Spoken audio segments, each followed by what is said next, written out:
ministre algérien des Affaires étrangères Ahmed Attaf a reçu hier un appel téléphonique de son homologue, le ministre des Affaires étrangères soudanais Ali Al-Sadiq Ali, consacré essentiellement à l'examen des moyens de renforcer les relations bilatérales et à la concertation autour des développements des questions d'intérêt commun au niveau régional, lit-on dans un communiqué du ministère.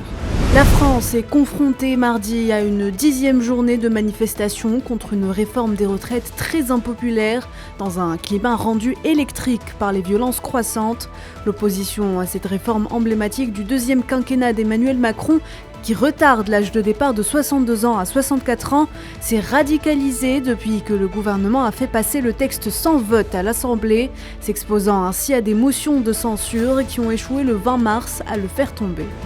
La Russie et la Biélorussie ont signé lundi à Moscou, après la réunion du Conseil, 13 nouveaux documents visant à renforcer leur intégration dans le cadre du mécanisme d'union de la Russie et de la Biélorussie. La réunion a été présidée par le Premier ministre russe Mikhail Mishustin et son homologue biélorusse Roman Golovchenko. La marine russe a procédé à des essais de missiles anti-navires sur une cible factice en mer du Japon, annoncé mardi le ministère russe de la Défense. Le conseiller d'État et ministre des Affaires étrangères de la Chine, Qin Gang, a déclaré lundi que le monde devait s'unir et progresser à grands pas afin de construire une communauté d'avenir partagée pour l'humanité.